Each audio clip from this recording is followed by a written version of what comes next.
So ఈరోజు వీడియోలో మనం రోజు ఉపయోగించడానికి వీలుగా ఒక 25 డైలీ యూస్ సెంటెన్సెస్. మొదట ఐఎమ్ నాట్ ష్యూర్ అంటే నేను ఖచ్చితంగా చెప్పలేను. కరెక్ట్గా చెప్పాలంటే నేను ఖచ్చితంగా లేను. ఒక విషయం గురించి మనకి ఇంకా ష్యూర్గా తెలియనప్పుడు మనం ఇలా అంటాం. అ వైల్ అగో అంటే కొద్దిసేపటి క్రిందట. మనం చాలాసార్లు అగో బదులు బిఫోరే వాడుతుంటాం. 2 days బిఫోర్, 3 days బిఫోర్ అలా. కానీ బిఫోర్ కన్నా అగో అన్న యూజ్ చేయడం సరైంది. డే బిఫోర్ ఎస్టర్డే అంటే మొన్న.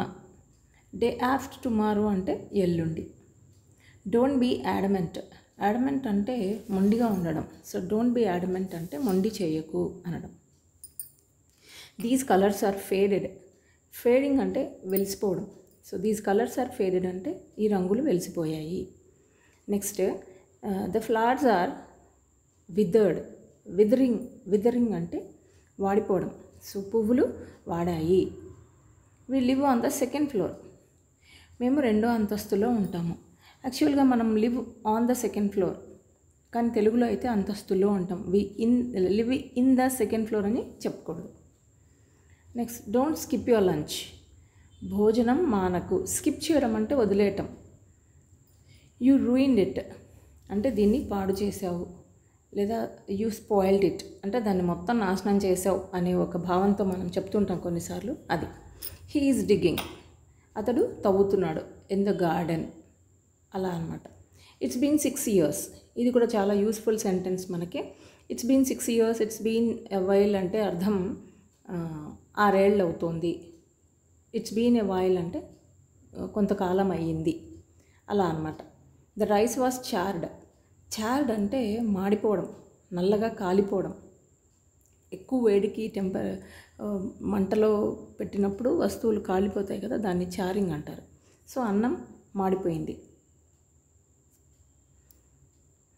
Next you are so grown up. బాగా పెద్దవాడయ్యావు. మనం పిల్లల్ని ఎవరైనా చాలా రోజుల తర్వాత చూసినప్పుడు చాలా కామన్గా చెప్పే సెంటెన్స్ కదా ఇది.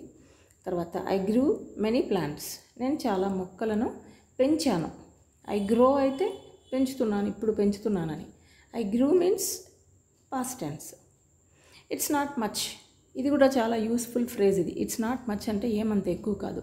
ఎవరైనా దీని ప్రైస్ ఎంత అన్నారనుకోండి, మనం ఈ ఫ్రేజ్ని ఎక్కువగా యూజ్ చేస్తూ ఉంటాం. లేదా ఏదైనా మనం ఆఫర్ చేస్తాం తినడానికి, ఇంత వద్దు అన్నారనుకోండి, ఏమంత ఎక్కువ కాదు తినచ్చు అని చెప్పే ఒక భావనతో మనం ఈ మాట అంటుంటాం. నెక్స్ట్ పోర్ సమ్ వాటర్ అంటే కొంచెం నీళ్లు పొయ్యి. ఐఎమ్ గ్లాడ్ నేను ఆనందిస్తున్నా లేదా నేను సంతోషిస్తున్నా. ఆర్ యూ జెలస్ అంటే ఈర్ష్యగా ఉందా, నువ్వు ఈర్ష్యతో ఉన్నావా అని అడగడం. హీ రెఫ్యూజ్డ్ అంటే అతడు తిరస్కరించాడు. షీ రెఫ్యూజ్డ్ అంటే ఆమె తిరస్కరించింది. డోంట్ బాదర్ అంటే శ్రమ తీసుకోవద్దు, ఇబ్బంది పడద్దు. Close the vessel with the lid అంటే గిన్నెపై మూత పెట్టు. మనం ఎక్కువగా డైనింగ్ టేబుల్ మీద వాడుతూ ఉండే ఒక సెంటెన్స్ ఇది. టు బీ ఆనెస్ట్ అంటే ఇది కూడా అంతే. ఏదైనా చెప్పబోయే ముందు మనం ఇలాంటి కొన్ని బేసిక్ సెంటెన్సెస్తో స్టార్ట్ చేస్తుంటాం. నిజాయితీగా చెప్పాలంటే to be frank, to be honest or in fact ఇలాంటి సెంటెన్సెస్తో మొదలు పెడుతూ ఉంటాం. డూ ఇట్ యువర్ సెల్ఫ్ నువ్వే స్వంతంగా చెయ్యి అని చెప్పడానికి మనం do it your self. She did her self. He was doing it himself.